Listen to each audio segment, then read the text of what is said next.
ஆசீர்வாதமான நாளிலும் ஆராதனை நாளிலும் விசேஷமான பெண்கள் தினத்தன்று ஆமென் உங்கள் எல்லாருக்கும் ஆண்டவர் ரட்சகராகிய இயேசுவின் நாமத்தில் ஆமென் பெண்கள் தின வாழ்த்துக்களை தெரிவித்துக் கொள்கிறேன். எல்லா தாய்மார் முதல் ஆமென் சிறு குழந்தைகள் வரையிலும் எல்லா பெண்களையும் கர்த்தர் உங்களை ஆசீர்வதிப்பாராக. ஆசீர்வாதமானவர்களாய் கர்த்தர் மாற்றுவாராக. அல்லேலூயா ஆமென். இது பெண்கள் தினம் என்கிறதுனால் ஆமென் பெண்களை குறித்த சில ஆமென் வசனங்களை வேதத்திலிருந்து ஆலோசனைகளாக தியானிக்கலாம், ஞாபகப்படுத்தலாம் என்கிற மனதில் தோன்றினதினால் இந்த ஆண்டின் வாக்குத்தத்தத்தை தான் தொடர்ந்து தியானம் பண்ணுகிறோம்.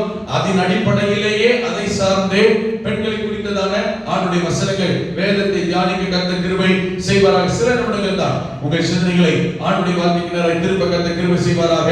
அல்லேலூயா ஆமென். பெண்கள் தினத்திலேயும் வேதம் பெண்களை குறித்து என்ன சொல்லுகிறது, ஆண்டவர் பெண்களை குறித்து என்ன சொல்லுகிறார் நினைக்கிறார், பெண்கள் யாராய் எப்படிப்பட்டவர்களாய் இருக்கிறார்கள்.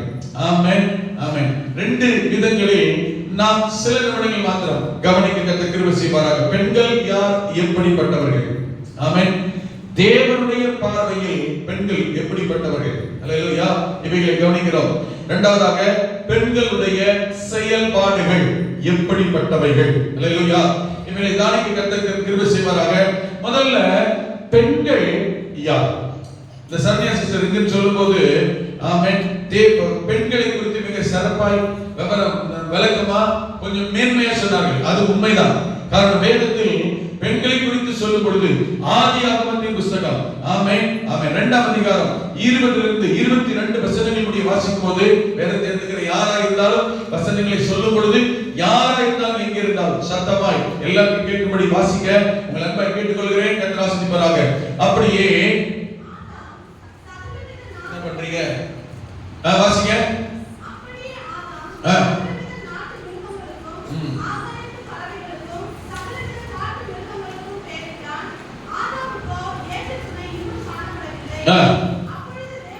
அப்பொழுது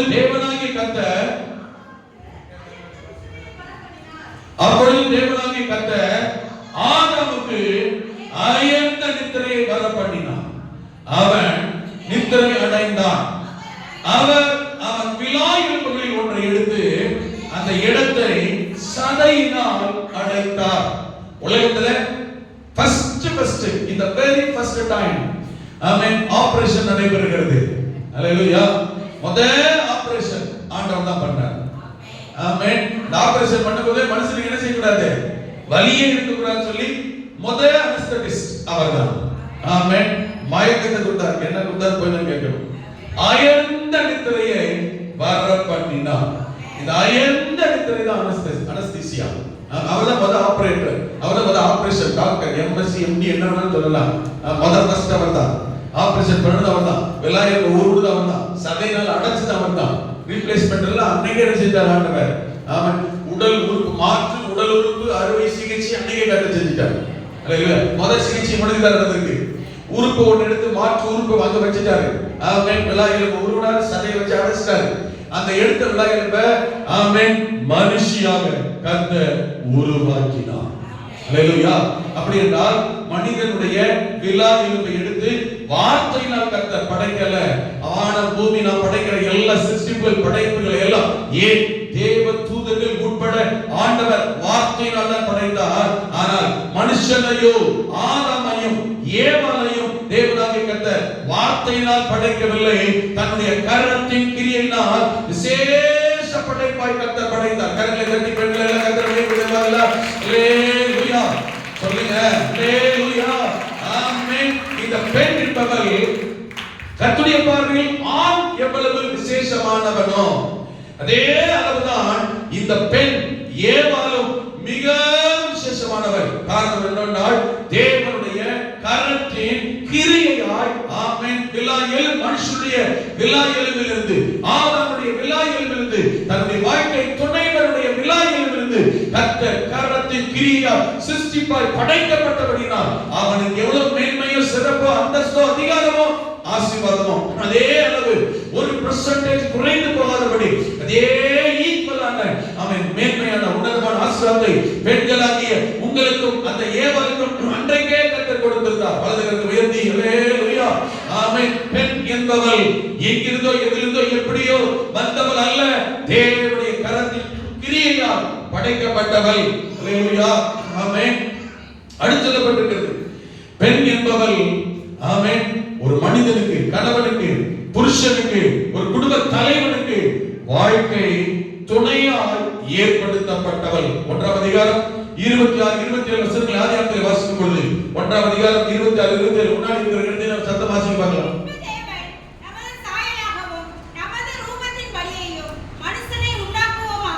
நமது சாயலாகவும் நமது ரூபத்தின்படியேயும் மனிதன் யாருடைய சாயலா இருக்கிறான்? தேவனுடைய சாயல். மனிதன் எந்த மிருகங்களுடைய சாயலில் இல்லை, எந்த இயற்கை உருவங்களுடைய சாயலிலும் மனிதன் இல்லை. ஆமென். ஒரு பிராணிகளுடைய சாயலில் மனிதன் இல்லை, குரங்கின் சாயலில் மனிதன் இல்லை, குரங்கிலிருந்து வரவில்லை. எந்த குரங்குக்கும் மனுஷன் பிறக்கிறதில்லை, எந்த மனிதனுக்கும் குரங்கு பிறக்கிறது. குரங்கு சேட்டையோட வேண்டாம் பிறக்குது. ஆமென். மனிதன் தேவ சாயலில் படைக்கப்பட்டவன். நீங்கள் நான் யார் சாயல் இருக்கிறோம்? யார் சாயல் இருக்கிறோம்? அப்படி என்றால் தேவன் யாரை மாதிரி தான் இருக்கிறார் அர்த்தம்? என்னை போலதான், மனுஷன் என்னை போலதான் இருக்கிறார். நீங்கள் ஆராதிக்கிற தேவன் எப்படி இருக்கிறார்? நாம் யார் சாயல் படைக்கப்பட்டிருக்கிறோம்? குட்டையோ நெட்டையோ குண்டோ ஒல்லியோ உயரமோ, ஆமென், கருப்போ சவப்போ மாநிலமோ எப்படியோ சாயல் யாருடையதுதான்? அவர்தான். அல்லேலூயா. அதான் உங்களுக்கு எனக்கும் இருக்கிற மேன்மை, மகிமை, சிறப்பே. ராஜன் சொல்லப்பட்டிருக்கிறது, man is a crown of all creations. அல்லேலூயா. மனிதன் தான் சிருஷ்டிப்புகளின் மகுடமே அவன் தான். அல்லேலூயா. நம்ம விட குரங்கு கொஞ்சம் கலரா இருக்கிறதுக்காக அது ஒன்றும் சிறப்பு கிடையாது. அல்லேலூயா, ஆமென். குட்டியில எல்லா குட்டியுமே சூப்பரா தான் இருக்கும். பன்னி குட்டியை பாருங்க, அசிங்கமா இருக்கான்னு பாருங்க. குட்டி பண்ணியை பாத்தீங்களா? பன்னி குட்டியா இருக்கும். குட்டி பாத்தீங்களா? நாய் குட்டியை பாத்தீங்களா? ஆமென். குட்டியில எல்லாமே, கோழி குஞ்சை பாத்தீங்களா? ஆமென். எவ்வளவு அழகா இருக்கு, தூக்கி கொஞ்சம் போல இருக்கு. ஆமென். பார்க்கிறதுக்கு எல்லாம் குட்டியில அழகா தான் இருக்கு. இல்ல நம்ம விட சில மிருகங்கள், சில பறவைகள் நம்ம விட கொஞ்சம் அழகா இருக்கிறது என்பதற்காக நம்மை விட சிறந்தது சிறப்பானது அல்ல. ஆண்டவர் இயேசு சொல்லுகிறது, ஆகாயத்தை பறவை பார், குருவியை பார், அடைகள் அதை பார், இதை பார், ஆனால் இவைகள் எல்லாவற்றை பார்க்கிறோம். மனிதர்களாகி நீங்கள், என்னுடைய பிள்ளைகளாகி நீங்கள் விசேஷித்தவர்கள் விளையேற பெற்றவர்கள் என்று நான் கர்த்தர் சொல்லியிருக்கிறார். சிருஷ்டிப்புகளிலே எல்லா சிருஷ்டிப்புகளிலும் மேன்மையானவன், உன்னதமானவன், மகிமையானவன், கிரீடம் போன்றவன், எல்லாத்துக்கும் ஆமென் ஆமென் ஃபர்ஸ்ட் பெஸ்ட் ஆனவன் மனிதன் தான். அல்லேலூயா. இங்கே சொல்லப்பட்டிருக்கிறது, தேவன் நமது சாயலாகவும் நமது ரூபத்தின்படியேயும் மனுஷனை உண்டாக்குவோமாக. அப்போ கவனிங்க, தேவனுடைய பிள்ளைகளுக்கு வேதத்தை கற்று ஆராய்ந்து அறிகிற, ஆமென், இயேசு கிறிஸ்துவை ஆராதிக்கிற, வேதத்தை நம்புகிற கிறிஸ்தவர்களுக்கு, தேவனுடைய பிள்ளைகள் விசுவாசிகளுக்கு நன்றாய் தெரிந்திருக்க வேண்டும், மனிதன் நாம தேவனுடைய சாயலை படைக்கப்பட்டவர்கள். உலகத்தில் இருக்கிற வேற எந்த சாயல், உருவம், எதின் அடிப்படையில் நாம் இல்லை. நாம் தேவனுடைய சாயலில் படைக்கப்பட்டவர்கள். ஆமென். நாம் தேவனுடையவர்கள், தேவனுடைய அவன் கரத்தின் கிரியைகள். அல்லேலூயா. நாம் நம்மை படைத்த தேவனுடைய சாயலில் இருக்கிறோம். அல்லேலூயா, ஆமென். அவர் சொன்னார், நமது ரூபத்தின்படி, நமது சாயலாக, நமது ரூபத்தின்படியே மனுஷரை உண்டாக்குவோமாக. அவர்கள் சமுத்திரத்தின் மச்சங்களையும் ஆகாயத்து பறவைகளையும், அல்லேலூயா, ஆமென், பூமி அனைத்தையும், பூமியின் மேல் ஒரு சகல பிராணிகளையும் ஆள கடவர்கள் என்று சொன்னார். முதல்ல சொன்னேன், ஆமென், மனிதன் தான் இந்த பெண் தேவனுடைய கரத்தின் கிரியை. இரண்டாவது, ஆமென் ஆமென், ஆதாமுக்கு இன்னும் ஏற்ற துணை உருவாகவில்லை. ஆகவே ஆதாமுடைய விலா எலும்பிலிருந்து ஏவாளை ஆதாமுக்கு ஏற்ற துணையாக இருக்க, ஆமென் ஆமென், ரைட் பார்ட்னர்.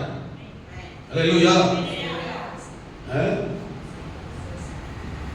ரைட் தான் என்ன செய்யணும்? ஆமென். ஜாடிக்கு ஏத்த மூடியத்தை படிச்சா தவிர ஏற்றத்தோட ரெண்டு ஈக்குவலா இருக்கிறதுக்காக இல்ல. ஜாடி ரெண்டு ஈக்குவலா இருந்து செட்டாகுமா? எதை வச்சு மூடுறது? ஆமென். பானை இருக்கிற மாதிரியே எந்தோர் பானை எடுத்து மூடுறோமா? ஆமென்.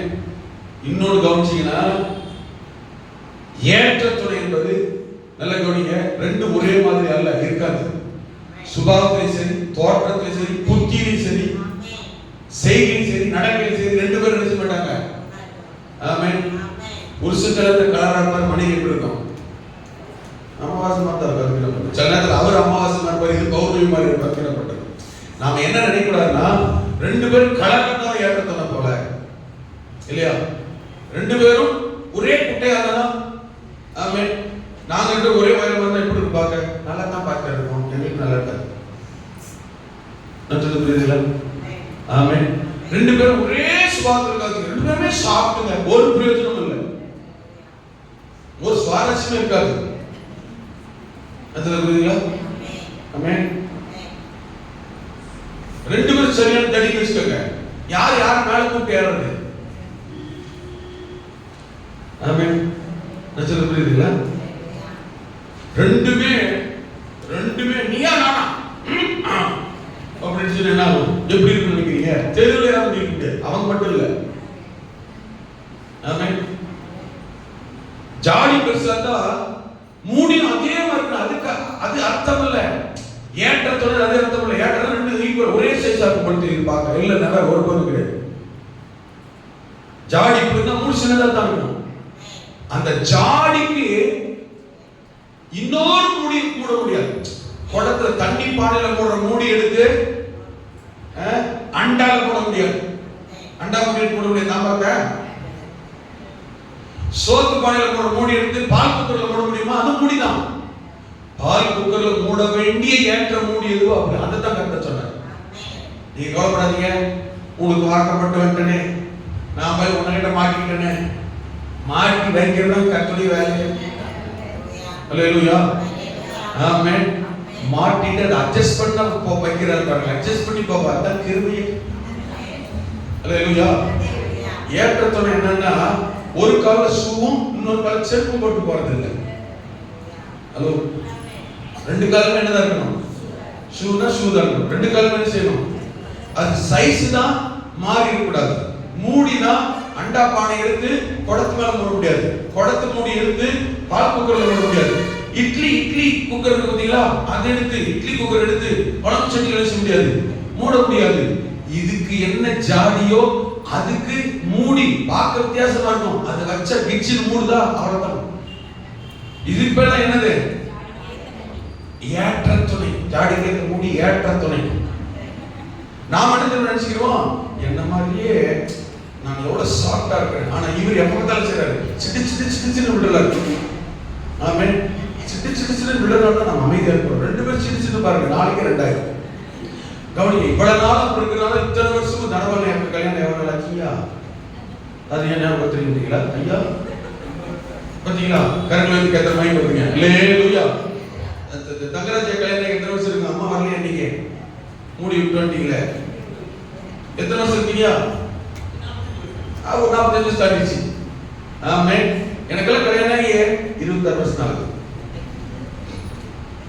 ஆமென்.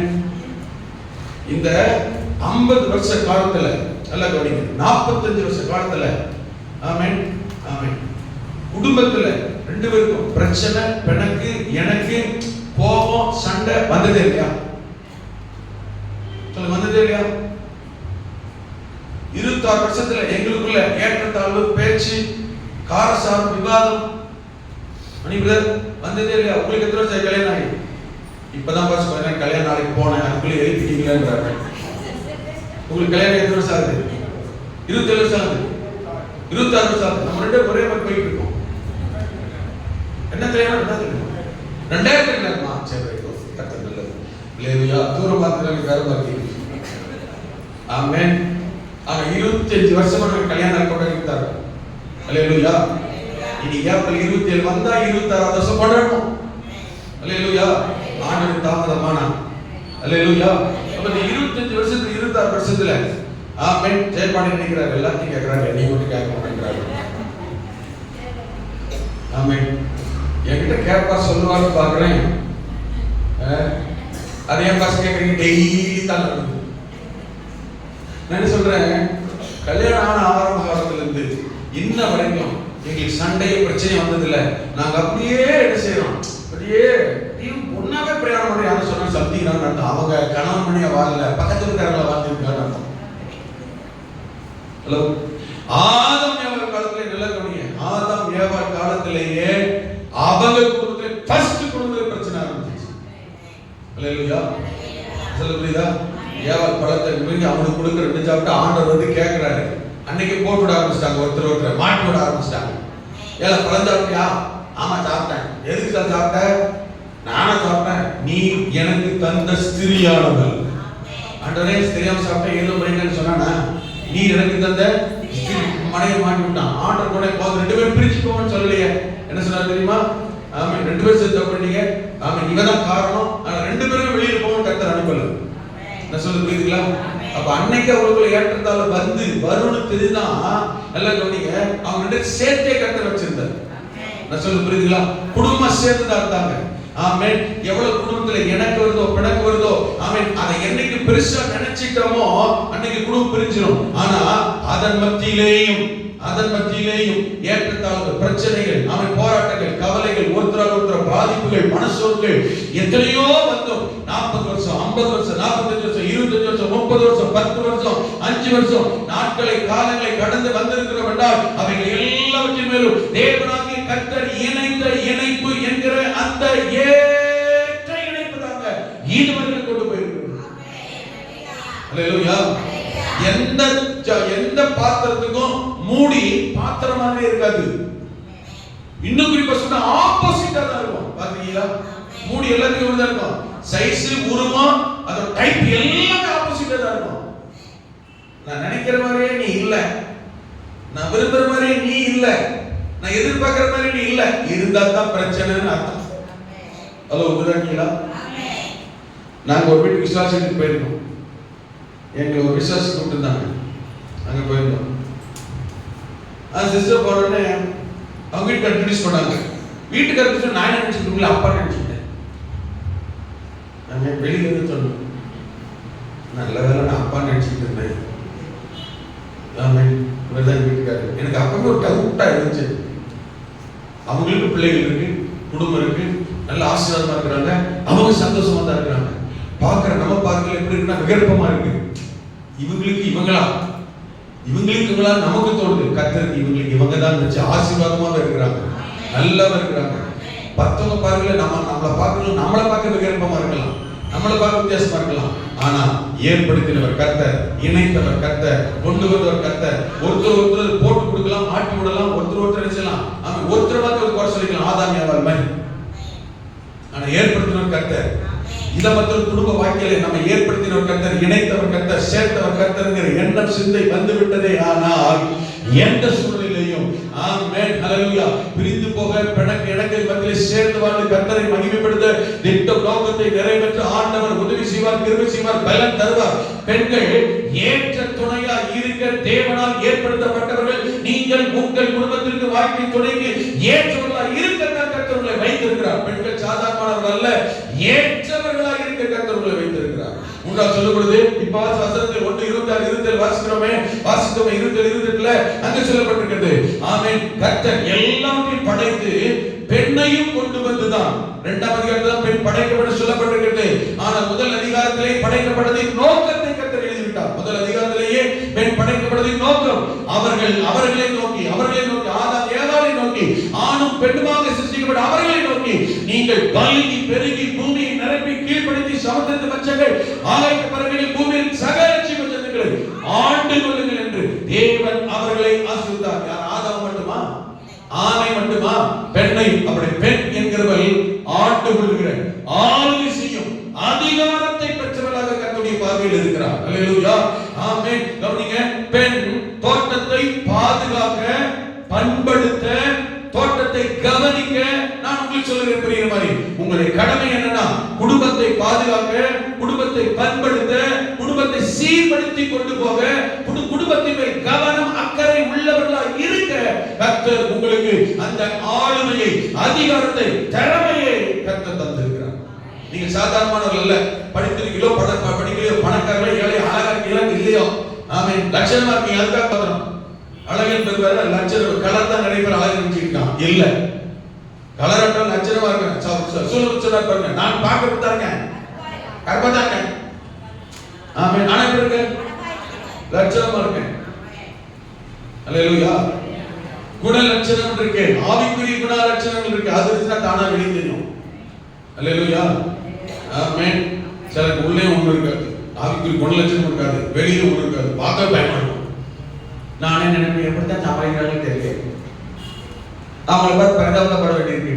ஆனால் வாழ்க்கை கர்த்தர் சோதனை. ஆனா பெண்களை ஆமென் குடும்பத்தை தோட்டத்தை பாதுகாக்கிறவர்களாய் பண்படுத்துகிறார். அதான் சொல்லப்பட்டிருக்கிறது, ஆவதும் பெண்ணால சொல்லி முடிஞ்சது. அல்லேலூயா. அந்த குணசாலியான ஸ்திரீ தன் வீட்டை குடும்பத்தை தோட்டத்தை கட்டுகிறார். புத்தி இல்லாதவளோ சொல்லு, புத்தி இல்லாதவளோ இன்னொருத்தர் கூட்டலாம் வர தேவையில்லை, புல்ரோசர் வர தேவையில்லை, இன்னும் பக்கத்து வீட்டுல வர தேவையில்லை, தன் கைகளாலேயே இடிக்கிறான் சொல்லப்பட்டிருக்கு. இவங்க இடிக்கிறாங்க, கை வச்சு காலில் வச்சிருக்கு. அப்படிப்பட்டவர்கள் அல்ல, நீங்கள் ஆளுகிறவர்கள். ஆமென். பாதுகாக்க, ஆமென் ஸ்தோத்திரம், வழி நடத்த தோட்டத்தை பண்படுத்த பாதுகாக்கப்பட்டவர்கள். மல்கியா புத்தகம் 2ஆம் அதிகாரம் 15ஆம் வசனத்தில் சொல்லப்பட்டிருக்கிறது, தேவ பக்தியுள்ள சந்ததியை பெரும்படி ஆமென் ஆணை மட்டுமல்ல பெண்ணையும் தேவ பக்தி உள்ள சந்ததியை பெரும்படியாய் பக்தி உள்ளவர்களாய் கர்த்தர் உங்களை தேர்ந்தெடுத்திருக்கிறார். பரிசுத்தத்திற்கு கர்த்தர் தேர்ந்தெடுக்கிறார். பரிசுத்த உள்ளவர்களாய் கர்த்தர் ஒவ்வொரு பெண்ணையும் கர்த்தர் பார்க்கிறார். சங்கீதம் 128:3 சொல்லப்பட்டிருக்கிறது. நீதிமொழி 32 வாசிக்கும் பொழுது அங்கே சொல்லப்பட்டிருக்கிறது, ஆமென், இந்த குடும்பத்தின் ஆசீர்வாதத்திற்கு, கணவன் பிள்ளைகளுக்கு, குடும்ப அங்கத்தினர்களுக்கு ஆசீர்வாதமாக இருக்கும்படி பெண்ணை மனைவியை கர்த்தர் படைத்திருக்கிறார். 120 சங்கீதம் 3ஆம் வசனம் சொல்லும்போது மனைவிக்கு சொல்லி இருக்கிறார். என்ன தெரியுமா? ஆமென். 128ஆம் சங்கீதம் 3ஆம் வசனத்தில் வாசிக்கும் பொழுது அங்கே சொல்லப்பட்டிருக்கிறது, உன் மனைவி உன் வீட்டர்களில் கனிதரும் திராட்சை கொடியை போல் இருப்பார். பெண்கள் குடும்பத்துக்கு ஆசீர்வாதமாய், கணவனுக்கு ஆசீர்வாதமாய், பிள்ளைகளுக்கு ஆசீர்வாதமாய், ஆமென், தேசத்திற்கு சமுதாயத்துக்கு ஆசீர்வாதமாய் இருக்க தேவனால் ஆசீர்வாதத்திற்கென்று படைக்கப்பட்டவர்கள் நீங்கள் பெண்கள். கரங்களை உயர்த்தி அல்லேலூயா. கனிதரும் திராட்சை கொடிகளாய் படைக்கப்பட்டவர்கள் பெண்கள். அல்லேலூயா.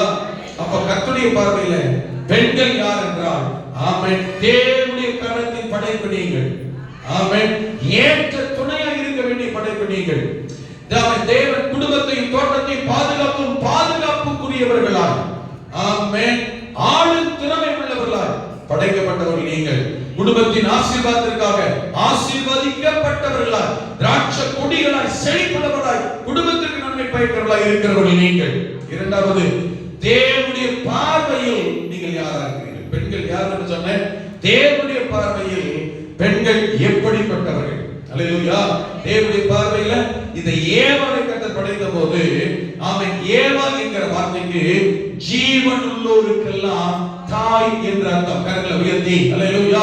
பெண் என்கிறவர்கள் ஜீவன் உள்ளோருக்கெல்லாம். அப்ப யார் மூலம்தான் பூமியிலே ஜனங்கள் மனிதர்கள் பிறந்தார்கள்? ஏவாள் மூலமாகத்தான். இந்த ஏவாள் கர்த்தர் என்னன்னு சொன்னாரு? நீதான் ஜீவன் உள்ளோருக்கெல்லாம். அப்படின்னு அர்த்தம், உன் மூலமாகத்தான் மற்றவர்களுக்கு ஜீவன் உண்டாகும், உன் மூலமாகத்தான் மற்றவர்கள் ஜீவனோடு இருப்பார்கள், உன் மூலமாகத்தான் ஜனங்கள் ஜீவனுள்ளவர்கள் உலகத்தில் பூமியில் வாழ்வார்கள், பெருகுவார்கள், வளரப் போகிறார்கள். அப்படி என்றால் ஆமென், ஜனங்கள் ஜீவனுள்ளவர்களாக இருக்க, ஜீவன் உண்டானவர்களாக இருக்க, ஜீவனுக்குள் வர தேவனால் பயன்படுத்தப்படுகிற உன்னதமான பாத்திரம் பெண்கள். கரங்களை உயர்த்தி அதே போல ஆவிக்குரிய ஜீவியத்திலேயும் அநேகர் நித்திய ஜீவனை சுதந்திரித்துக் கொள்வதற்கும் தேவனாகிய கர்த்தர் பெண்களாகிய உங்களை அதிகமாக எதிர்பார்க்கிறார். ஆமென். உலகத்தில் இருக்கிற ஜனங்கள் நித்திய ஜீவனை பெற்றுக் கொள்வதற்கும் கர்த்தர் உங்களை அதிகமாய் பயன்படுத்துவாராக. அல்லேலூயா.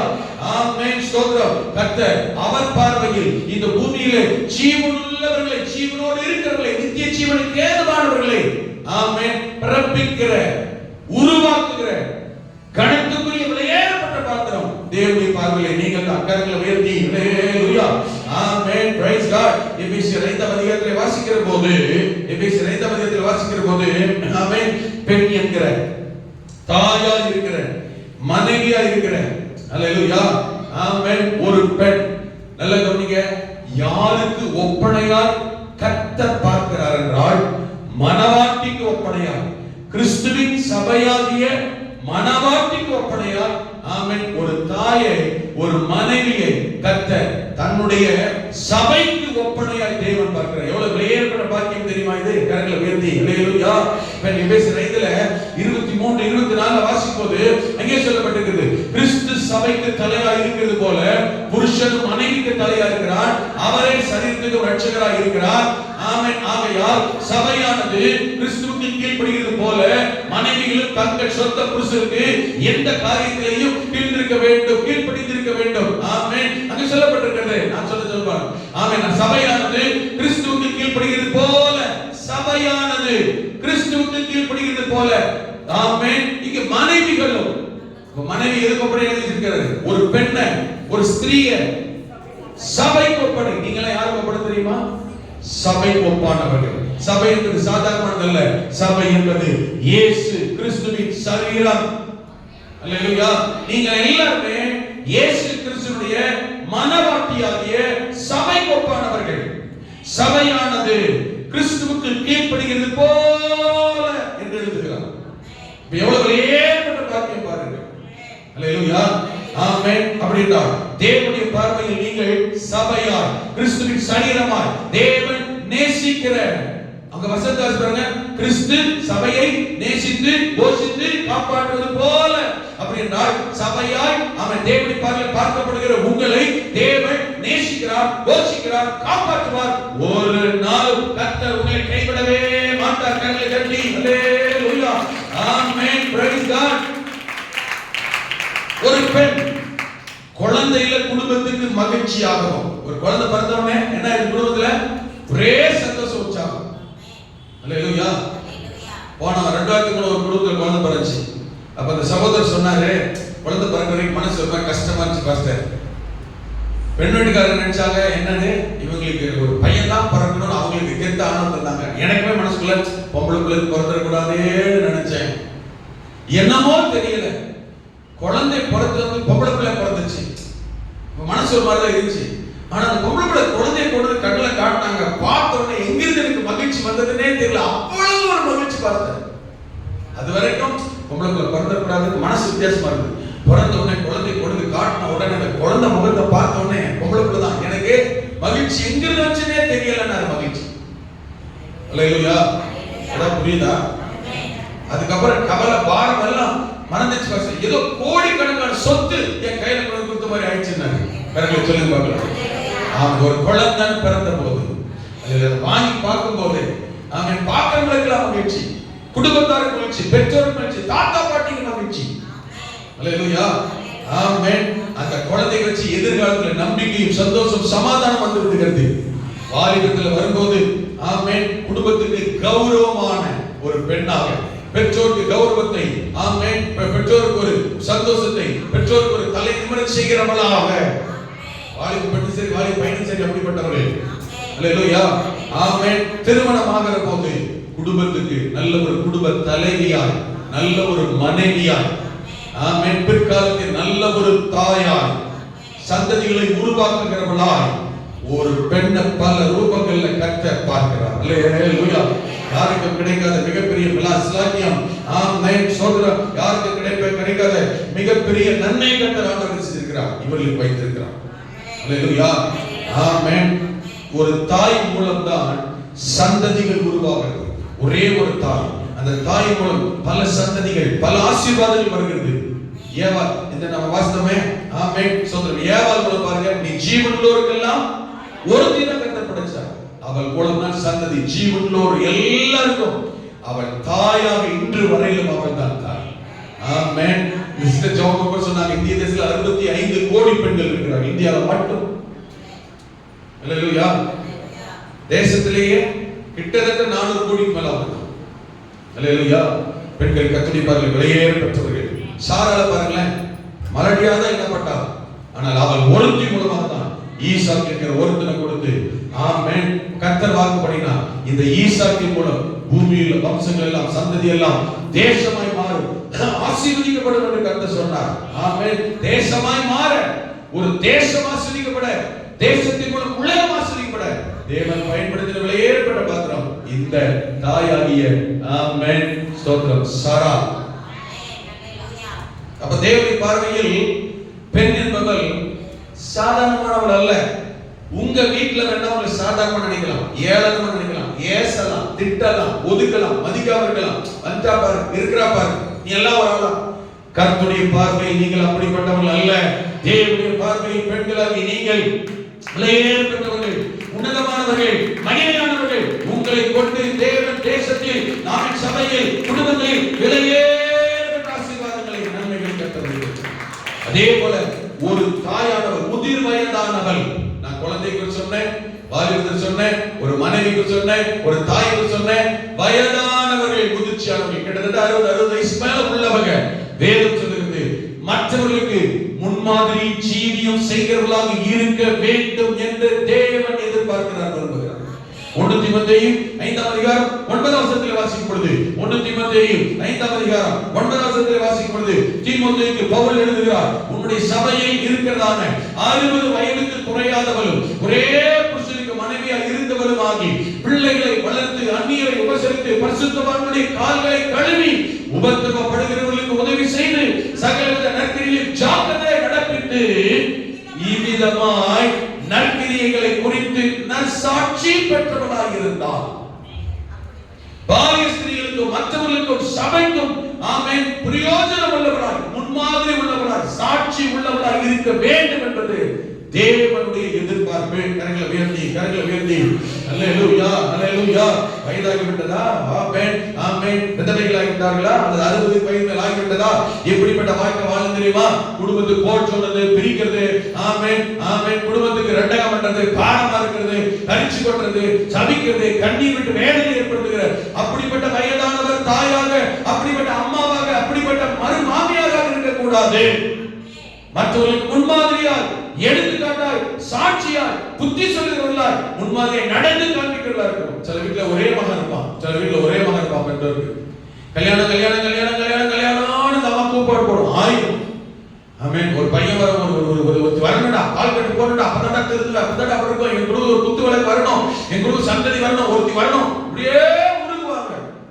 ஒருத்தர் அதே போல கல்யாணம் பண்ணி கூட்டு வந்துருவாங்க. வந்த உடனே பாத்தீங்கன்னா அவன் கணவன் மனைவி சந்தோஷமா தான் இருப்பாங்க. உடனே நமக்கு பொசசிவ் வந்துடும், பொறாம வந்துடும், எரிச்சல் வந்துடும். ஆமென். மகன் மனைவி கூட போறாங்க, நிறைய கூட போவோம். ஆமென். திரும்பி பார்க்க மாட்டாங்க, சொன்ன பேச்சு கேட்க மாட்டாங்க. வாங்க சுத்தி வாங்க தானே இப்படி தலைக்கு வாங்க வந்து பார்த்துட்டு கொண்டாடி எதுங்க? ஆமென். அவனுக்கு குடும்பம் கூட்டி. நான் என்ன கேட்கிறேன்னா, இந்த பாட்டிக்கு கல்யாணம் ஆகும்போது அவங்க மாமி எப்படி பண்ணிட்டா, முதல்ல இந்த பையன் பிறந்து போனா நட்சத்திரத்திலே வளர்ந்து எதுக்கு பிறகு கல்யாணம் பண்ணிக்கிறது? நீ போய் நடுவு நினைச்சிட்டு இருக்க. நான் சொல்றது புரியுதா? எங்க 2 பேரும் கல்யாணம், எங்களுக்கு 7 பிள்ளைங்க, அதனால அந்த மாதிரி பிரச்சனை எல்லாம் கிடையாது. எங்க அப்பா அம்மாக்கு எங்களுக்கு எங்க கூட எங்க அப்பா அம்மாக்கு 7 பிள்ளைங்க, எங்களுக்கு அந்த மாதிரி பிரச்சனை எல்லாம் கிடையாது. ஆமென். எங்கள்கிட்ட கல்யாணம் எங்க அம்மா நடுவில் நுழைஞ்சா நாங்க என்ன ஆகிறது? என் குடும்பம் நான் எப்படி நாலு குடும்பம், நான் எப்படி குடும்ப தலைவனா மாறுறது? ஹலோ, நான் சொல்றது புரியுதா இல்லையா? நான் எப்படி என் குடும்பத்துக்கு சொல்றது, நாளைக்கு என் மனைவி எப்படி நடத்துறது, என் மனைவிக்கு என்ன தவிர எப்படி கண்டுபிடிக்கிறது, நாளைக்கு எனக்கு குழந்தை குட்டி நம்ம என் குழந்தை குட்டிக்கு என்ன ஆகுறது? நான் உன்னைய கேட்டே செஞ்சுக்கிட்டு இருந்தா, நீ சொல்றது கேட்டு செஞ்சுக்கிட்டு இருந்தா, என் மனைவி நான் எப்படி பாக்குறேன்? நாளைக்கு நான் எனக்கு தலைவர் குடும்ப தலைவர் ஆம்பளை ஆகுது. ஹலோ, விளங்குடா? அவனுக்கு கொண்டாட்டி நான் கொஞ்சம் பிள்ளை குட்டி நினைச்சு அவனுக்கு சுய புத்தி வச்சிருந்து வாப்பட்டியில் வந்தா கடைசியாக நீ இருப்பியா? உன் மகனுக்கு 100 வயசு ஆகிற வரைக்கும் அவன் இருப்பான், நீ இருப்பியா? நீ 2 வருஷம் கூட்டிட்டு போயிருக்க.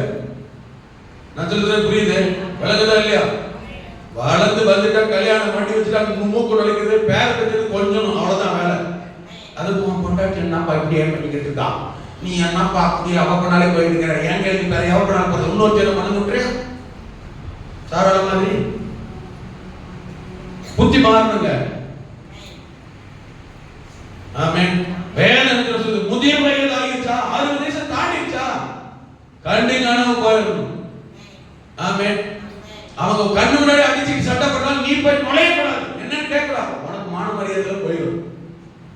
நான் சொல்லுவாங்களா, அவங்களா வந்து சொன்னதான் கேட்கணும், அவனா வந்து அழுதாத்தான் நீ கேட்கணும், அவளா வந்து சொன்னதான் கேட்கணும். அப்படின்னு போனீங்கன்னா வெளியில போட்டாலும் என்ன பண்ற? அதனால நிறைய பேர் முடி விட்டுறாங்க. விளங்குதா உங்களுக்கு? வேலை பாருங்க, எனக்கு புரியுதா, வேலை பாருங்க புரியுமான்றாங்க. அந்த லெவல்கள் போ. கிறிஸ்துவ குடும்பத்துக்கு வேற அப்படி ஆலோசனை சொல்லவே இல்லை.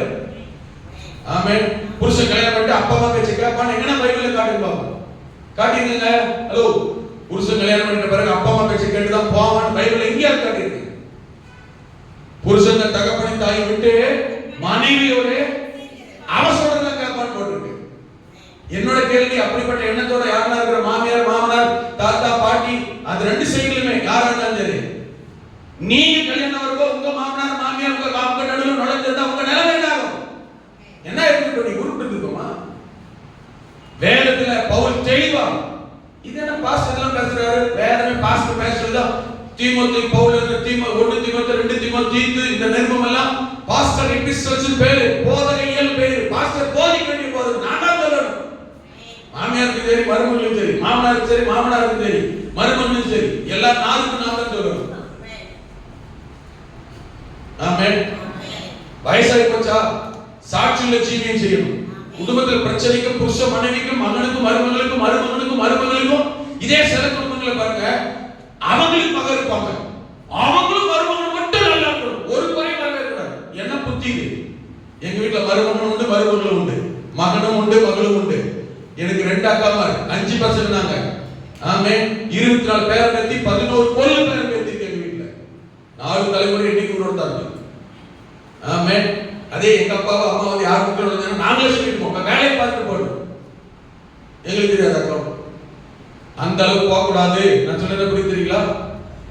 இப்ப நான் இருக்கிற வீட்டுல நானும் என் மனைவி நல்லா இருக்கிற, எங்க அம்மாவுக்கு பிடிக்கல, ஆனா எங்க அக்கா மாத்திரம் நல்லா பிடிக்கிற சாபம் இல்ல அது.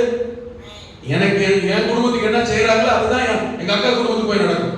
மாறாது. அல்ல உங்க நினைக்கிறீங்களா? நான் சொல்றது நடக்குதா இல்லையா? மாறலாம் மாறாது. நீ என்ன நினைக்கிறீங்க அங்க இருப்பாங்க வீட்டுல பிள்ளைங்க, அதை நினைச்சு ஆட்டா கொடுக்கும் கவனமா இருக்கும். குடும்பத்தை தலைவர் கூடாது. அவங்க பிரச்சனை, அவங்க பொண்டாட்டி உள்ள பிரச்சனை, அவங்க விஷயம், அவங்க காரியம், அவங்க என்ன செய்வாங்க, அவங்க விஷயத்தை பார்த்துட்டு போவாங்கன்னு விட்டுருணும். அவங்க கேட்டாதான் கூப்பிட்டாதான் வந்தாதான் ஆலோசனை சொல்லணும். தேவையில்லாம வேண்டாம் அப்படி போனீங்கன்னா மரியாதை இருக்காது. உள்ளது கொஞ்சம் நல்லக்கண்ணா ஆயிரும். மனசுக்குள்ள மரியாதை மதிப்பு எடுத்துக்காங்க நம்ம மேல.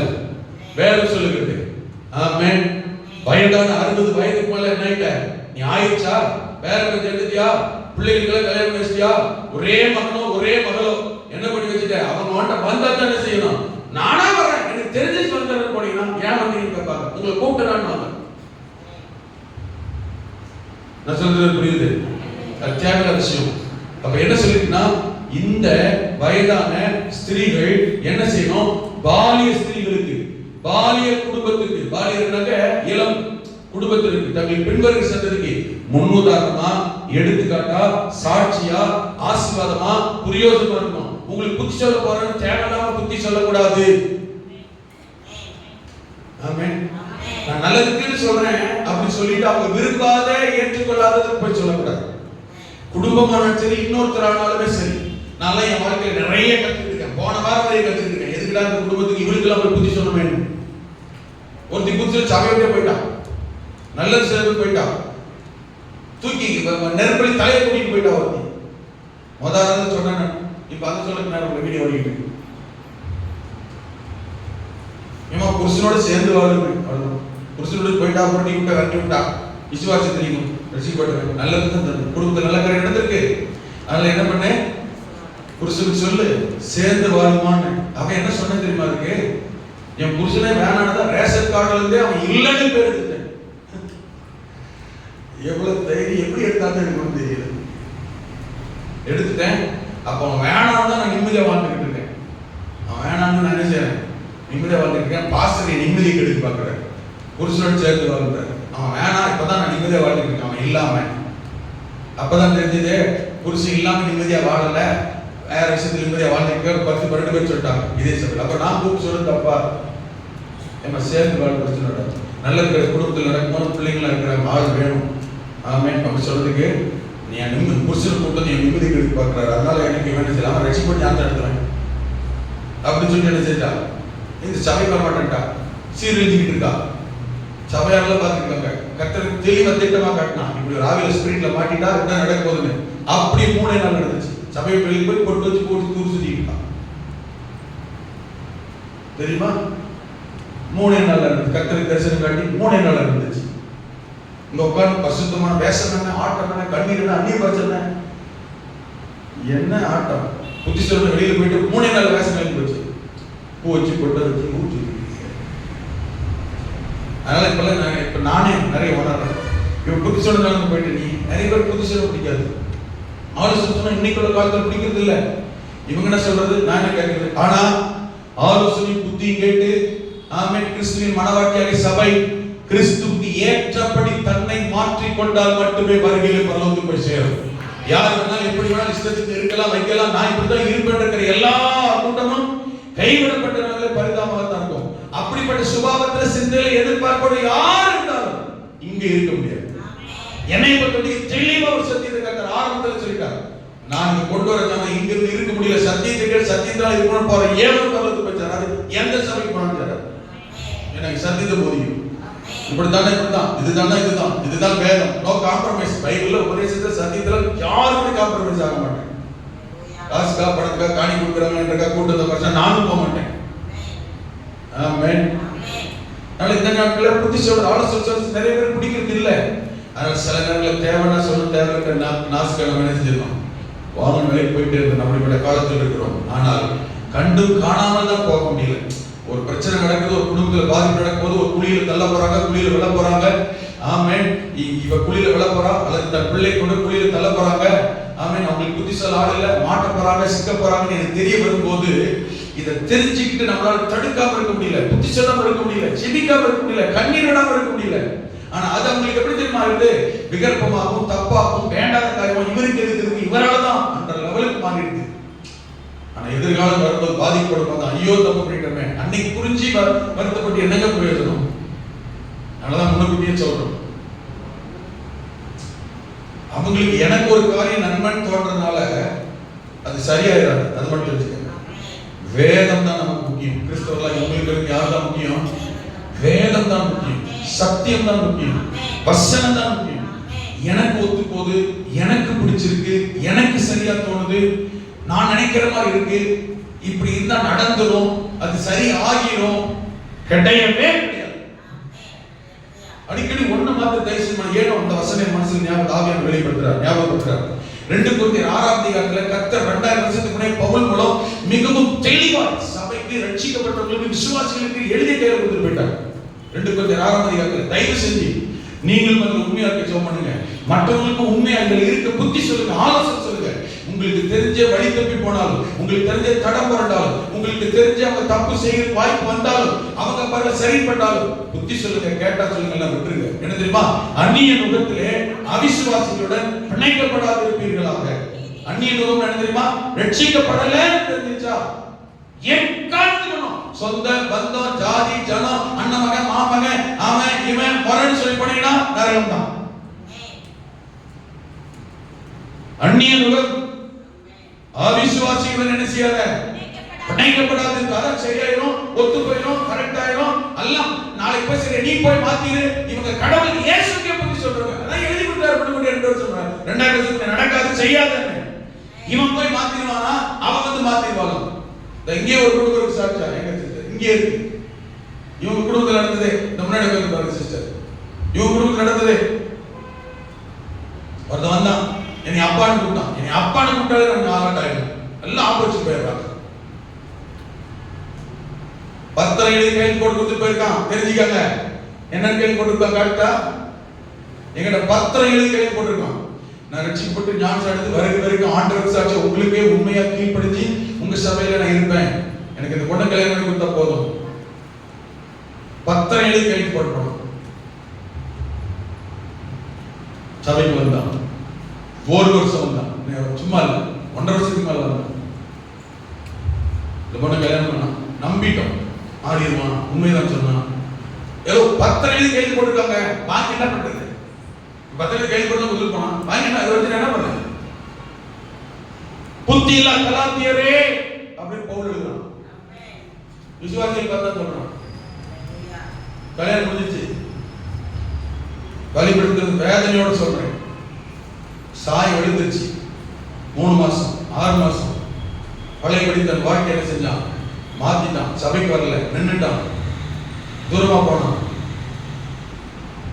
கேள்வி கேட்டா இவன் வேலையை விட்டு லேட்டா வர ஆரம்பிச்சான். கேள்வி கேட்டான், அடித்தடி ஆரம்பிச்சது, கலாட்டா ஆரம்பிச்சது. ரத்த காயமாகணும். பல முறை நான் வீட்டை தேடி போயிருக்கிறேன். கேட்பாரு, வீட்டை தேடி போகும்போது கையெல்லாம் காயம், மூஞ்செல்லாம் அடிச்சு உடைச்சு, கையில குழந்தை. நான் போய் சத்தம் போட்டேன், என்னையா வாழ்க்கை இது? உன்னை இருக்க நம்பி தண்ணி அடிச்சு வீடெல்லாம் நாக்கமா நாரி பத்திரம் எழுதி கொடுத்துட்டு போனோம். அதை என்ன பண்ணுவீங்க? பள்ளிக்கூடத்துன்னு சொல்றேன், மனம் உடஞ்சு சொல்றேன், ஏன் இப்படி பண்ற? உன்னை நம்பி தானே கல்யாணம் பண்ணேன். பாஸ்டர் சபையிலலாம் சொல்லி என் குடும்பத்தாரெல்லாம் சொன்னேன், சொல்லிதானே நான் கல்யாணம் பண்றேன். அவ யார் தெரியுமா?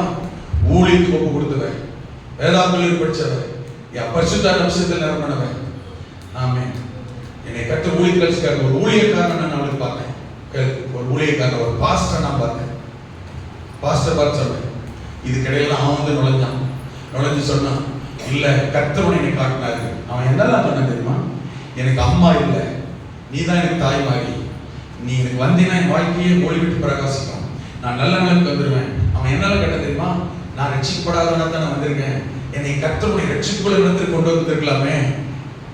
எப்படியெல்லாம் பிசாசு சாத்தான் பஞ்சகமா பேசுறான் பாருங்க. என் மாமூல நான் பரலோகத்துக்கு வரக்கூடாதா? எப்படியெல்லாம் தெரிஞ்சிருக்கேன் பாருங்க. கர்த்தர் என்னை காட்டினாரு, சொப்பனத்துல காட்டினாரு. நீ என் வாழ்க்கையில் வந்தீங்கன்னா என் வாழ்க்கையில் வசந்தம் வீசும், என் வாழ்க்கையில் வந்தா நான் காணாத தேசமாய் மாறிடுவேன். நானே அதில் விழுந்து போயிட்டேன். நான் சொன்னது நம்பி சபையாரே கூட்டிட்டு போனேன். நான் எத்தனை பேர் வந்தீங்க கல்யாணத்துக்கு? பொண்ணு பார்க்க நிச்சயம் பண்றது. நான் பேர் சொல்லாமல் சொல்லிட்டீங்க, உங்களுக்கு யாராவது கன்ஃபியூஸ் இருக்கீங்க. கிட்டத்தட்ட ஒரு 15-20 பேர் சீக்கிர போனாங்க. இவன் சொன்னது நம்பி கல்யாணம் முடிஞ்சு பழையபடி கதவு தடின்னு ஆயிடுச்சு. கொண்டாட்டி அடிச்சு சித்திரவதை பண்ணி கடைசியில் சபைக்கு வரல. போய் கேட்டேன், சத்தம் போட்டேன், ஆலோசனை சொன்னேன்.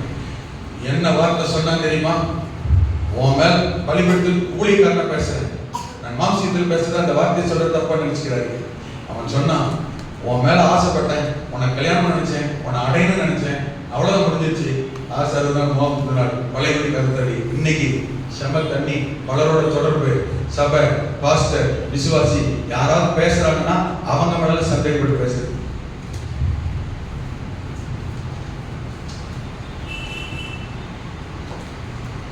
போன வாரம் ரோட்ல அவளை பார்த்து தண்ணி இருக்கும். போன வாரம் அந்த பொண்ணு ரோட்ல இவங்களும் சொந்தக்கார முன்னாடி உட்காந்து நான் சொல்றதெல்லாம் உண்மையா இல்லையான்னு ஜெனிஃபர் சாட்சி. உங்க வீட்லயோ சபையிலையோ உங்களுக்கு தெரிஞ்சவங்க குடும்பத்திலேயோ உங்க சொந்தக்காரங்களோ நண்பர்களோ உறவினர்கள் குடும்பத்திலேயோ இப்படி ஒரு சம்பவம் உங்களுக்கு நடக்கும்னு தெரிய வந்தால் நீங்கள் அதுக்கு சொல்லி புத்தி சொல்லி ஜெபம் பண்ணி தடுக்கலன்னா பலிபீடத்தில் சொல்றேன், ரத்தப்படியே உங்க தலைமையில கர்த்தர் கேட்பார். உங்கள் குடும்பத்துக்கும் அப்படியே நடக்கும். தெரிஞ்சு நீங்க மீறி தொட போனீங்கனாலோ அதுக்கு நீங்க உறுதுணையா நின்னீங்கனாலோ நீங்க காரணமா இருந்தாலோ எச்சரிக்காட்டாலோ ஆலோசனை சொல்லாட்டோ புத்தி சொல்லாட்டாலோ நீங்க அதில் விடுவிக்காட்டாலோ ஆமென். அந்நியன் தெரிஞ்சா அவிசுவாசி தெரிஞ்சா ரட்சிக்கப்படாத தெரிஞ்சா கவனமா இருக்கும். இப்ப நான் சொன்னது அவன் ரட்சிக்கப்படாத 1.5 வருஷம் சபைக்கு வந்து ரட்சிக்கப்பட்டுட்டான். இப்ப என்ன பாஸ் பண்றது? கீழே வாசி. கிறிஸ்துவுக்கும் பேலியாளுக்கும் இசைவேது. இதைத்தான் நீங்க புரிஞ்சுக்கணும். நமக்கு எல்லாருக்கும் பிரச்சனை தெரியுமா? வாஸ்தவமே அந்நியனோகம் இல்ல, அது எல்லாருக்கும் தெரிஞ்சிடும். ஏன்னா ரட்சிக்கப்படல, நான் சடங்குல அவசியம் வரலன்னு. இதுக்கு என்ன அர்த்தம் தெரியுமா? அவிசுவாசியுடனே இதுதான் பிரச்சனையே. இது யாரு? அந்நியனோகம்னா என்ன? அவன் ரட்சிக்கப்படாதவன். இவன் யாரு? விசுவாசி. ஆனா இங்க என்ன கேட்டகரியில் இருக்கிறான்?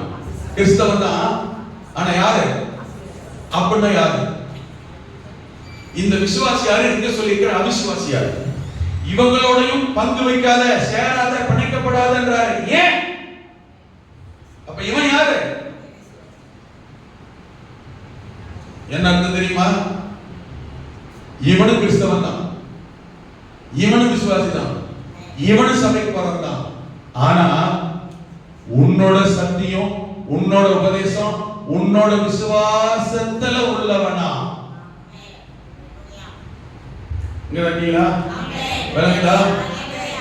உங்க ஆவிக்குரிய விசுவாசம் என்ன? உங்க ஆவிக்குரிய உபதேசம் என்ன? உங்க சபையுடைய உபதேசம் என்ன? உங்கள் ரட்சிப்பின் உபதேசம் என்ன? உங்கள் வருகையும் இயேசுவின் வருகை குறித்து உங்கள் நம்பிக்கை விசுவாசம் என்ன? ஒரு எடுத்துக்காட்டு சிம்பிளா, நாம பிதா குமாரன் பரிசுத்த ஆவியை நம்புகிறவர்கள் விசுவாசிக்கிறவர்கள். நல்லா கவனிங்க. இன்னொருத்தன் யெகோவா விட்னஸ் அல்லது ஜீசஸ் ஒன்லி ஜீசஸ் அல்லது செவன்த் டே வேற ஏதோ உபதேசம். நம்ம உபதேசம் என்ன?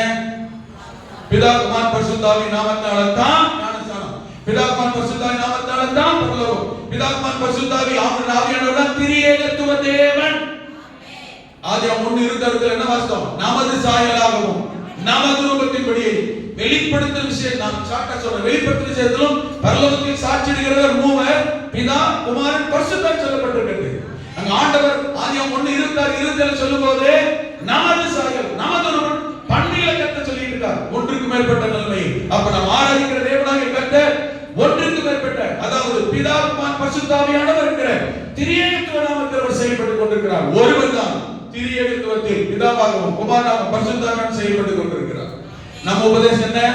அது நம்ம சத்தியம் என்ன? அது இந்த நம்ம உபதேசம் சத்தியம் அல்லாத இன்னொரு உபதேசத்தை சேர்ந்த, இப்ப சொன்னேன் யெகோவா விட்னஸா இருக்கலாம், ஒன்லி ஜீசஸா இருக்கலாம், ஆமென் சேர்ந்த அவங்க யாருன்னா கிறிஸ்தவன் தான், சபைக்கு போறவன் தான், ஆராதிக்கிறவன் தான். ஆனா அது ஏழு மாடு, நம்ம எருமை மாடு வச்சுக்கலாம், காளை மாடு. நல்லா கவனிங்க. ரெண்டு எழுதி கழுதி சேர்த்து போட்டாது கர்த்தர் சொல்லிக்கிறார். அவன் விசுவாசம் வேற, அவன் உபதேசம் வேற, அவன் நம்பிக்கை வேற. ஆனா அவன் சபைக்கு போற ஆராதிக்கிறான். நாம உபதேசம் வேற, நாம நம்பது வேற, நம்ம சத்தியம் வேற. சேர்த்து அவன் கிறிஸ்தவன் தான் சொல்லிட்டா அவன் அவன் விசுவாசம் தான் நம்பிட்டீங்கன்னா உங்க நம்பிக்கை விசுவாசம் வேற, அவன் நம்பிக்கை விசுவாசம் வேற. சபைக்கு எந்த சபைக்கு போவீங்க? இப்ப சொல்லுங்க எந்த சபைக்கு போவீங்க? கல்யாணம் பண்ணிட்டீங்க, பிணைக்கப்பட்டுட்டீங்க, எங்க போவீங்க? அவன் கூட நீ போவியா? நரகத்துக்கு போயிருக்க. அவன் கூட ஒருத்தரோட சரி தெரிஞ்சுட்டு எங்க போவீங்க? பெண்ணாக குடும்பம் அவங்களை விட்டுருவாரு, சேர்த்து வச்சாங்க பாருங்க, தெரிஞ்சுமே நொங்கிடுவாரு. தலைமுறை கட்ட சாபம் பாருங்க நடக்கும். இதுதான் சொல்றேன். உங்களுக்கு இந்த மாதிரி விஷயங்கள் வேதத்தை தெளிவுபடுது. இன்னைக்கு நான் சொன்னாரா? சொன்ன சில என்ன தெரியுமா சொல்றது? என்ன தெரியுமா? எல்லாம் கல்யாணம் பண்ணி வச்சா சரியாயிரும், நீ போய் ஜெபம் பண்ணு, நீ போய் அவனை ஆத்து, அதுக்கு தான் கர்த்தரை கொண்டு போவார். நீ நான் கடவுளா? கூறு கட்ட குப்பைய 2000 வருஷத்துக்கு முன்ன பைபிள் எழுதி கையில கொடுத்துட்டு போயிட்டாரு. இதெல்லாம் செட் ஆகாது, ஒத்து வராது, என்ன எச்சரிக்காரு, நீ நம்பாத. எத்தனை குடும்பத்தை சொல்லிட்டா பின்னாடி ஒரு சகோதரி உட்கார்ந்துருக்கு. இங்கே சாட்சி சொல்றேன், கேட்டு போய் மனம் திரும்புங்க. யார்த்தையாவது அப்படிப்பட்ட சிக்கல் மாட்டிருந்தாங்கன்னா கையில காலில் விழுந்தாலும் குடும்பத்தை காப்பாத்துங்க, அந்த ஆத்துமாவை காப்பாத்துங்க. பின்னாடி ஒரு சகோதரி உட்கார்ந்துருக்கு. என்ன சொல்லி கல்யாணம் பண்ணா தெரியுமா? நானும் சர்ச்சுக்கு போறேன், நானும் சர்ச்சுக்கு வந்துடுறேன், நீ சர்ச்சுக்கு போறது தடையே இல்லை, உன் பின்னாலே வந்துடுறேன், உன் கூட வந்துடுறேன், எனக்கு ஒரு பிரச்சனை இல்லை, எனக்கு உன்னை ரொம்ப பிடிச்சிருக்கு, நீ வாழ்க்கையில் வந்தா வசந்தம் வீசும். ஏன் உனக்கு வீசும், இவளுக்கு வீசுதா?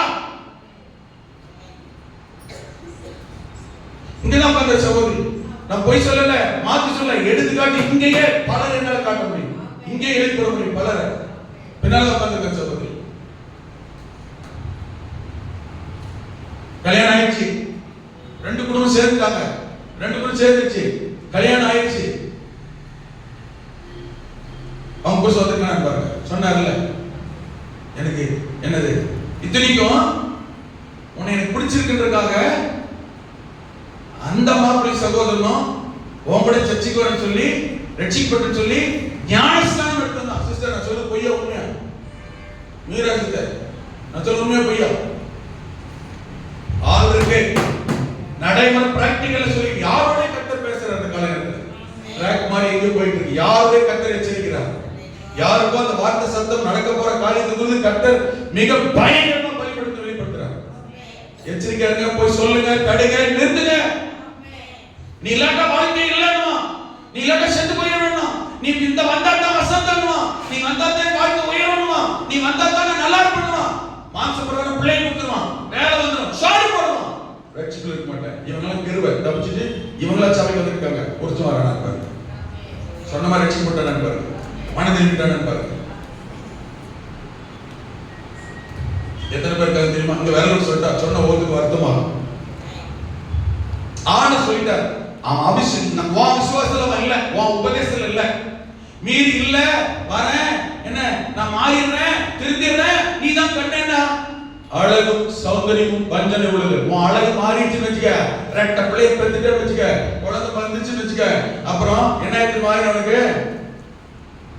என்னோட பள்ளிக்கூடத்துக்கு பேச தப்பா நினைச்சுக்கிறீங்க, நான் நடைமுறை பிராக்டிக்கல் சொல்லிட்டு இருக்கேன். ஏன் இப்ப வரல?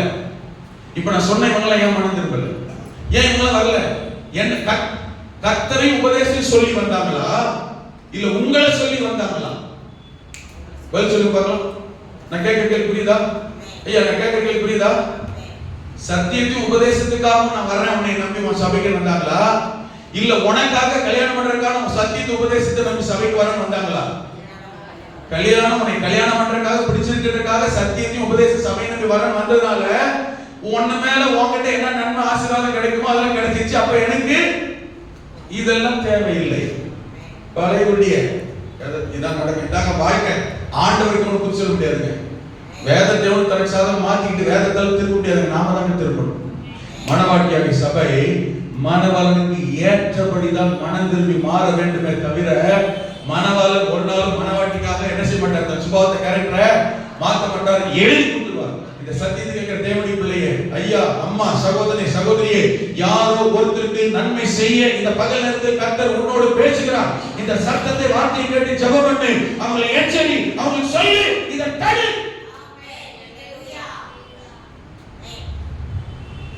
வந்துடுவாங்க, மாறிடுவாங்க அப்படின்னு சொன்னா தெரிஞ்சு ஒருத்தனை குளிய தள்ளுறீங்க அல்லது யாரும் ஒருத்தனையும் ஒருத்தையும் நரகத்தில் தள்ளுறீங்க, ரத்தப்படி கட்டுறவங்க மேல கேட்பார். இதுதான் ஏன் வேலை? நீதிமான யாரோ நீதிகள் செய்வோ தவறு செய்வோ தெரிஞ்சு நீ அமைதியா இருக்காதுன்னு சொன்னார். எச்சரின்னு சொன்னார். சொல்லுங்க, சொல்லிட்டீங்கன்னா நீ தப்பிச்சுக்கிற, சொல்லலைன்னா ரத்தப்படி உன் மேல கேட்பார் சொன்னார். திருமணத்துக்காக ஆயத்தமாய் காத்திருக்கிறவர்களும் திருமணத்திற்காக பெண் வர பார்க்கிறவர்களுக்கும் எச்சரிக்கையாக சொல்கிறேன். சத்தியம் உபதேசம் கிறிஸ்தவன் என்கிறதுனால கல்யாணம் பண்ண சொல்லல. அந்நியனம்னா கூட கூடாது. கிறிஸ்தவன் சொன்னாலுமே ஆமென், என்ன உபதேசம் என்ன சத்தியம், பெண்ணுக்காகவோ மாப்பிள்ளைக்காகவோ உபதேசத்தையும் சத்தியத்தையும் மாறாம ஆமென் ஆமென் இருந்தா ஓகே. பெண்ணுக்காக மாப்பிள்ளைக்காகவோ நான் சபைக்கு வந்துடுறேன், ஞானசாரம் எடுத்துக்கிறேன், உள்ள வந்துடுறேன்னா கட்டாயம் திரும்பி வந்த மாதிரி போயிடும். நீ போற சத்தியம் பிடிச்சிருக்கு, நீ போற உபதேசம் பிடிச்சிருக்கு, அதுக்காக வரனானா பரவாயில்ல. அப்பெல்லாம் வந்ததை 99% வந்ததை சத்தமே கிடையாது, வந்தாலும் நடக்காது இருக்க மாட்டோம். ஆமென். இவன் தப்பிச்சுடா, அந்த வகையில் நல்லவன். சிம்சாவர் மாப்பிள்ளை கிடைச்சிருக்காங்க, போராடி ஜெபம் பண்ணி அல்லேலூயா.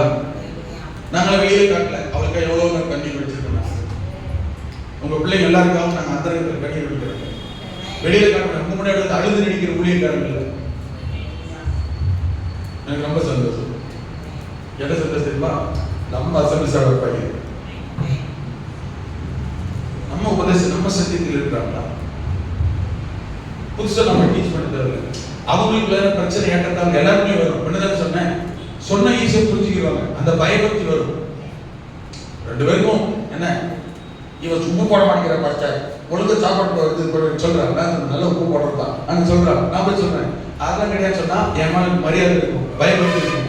அவங்க பாசம் நான் ஒண்ணுதான்.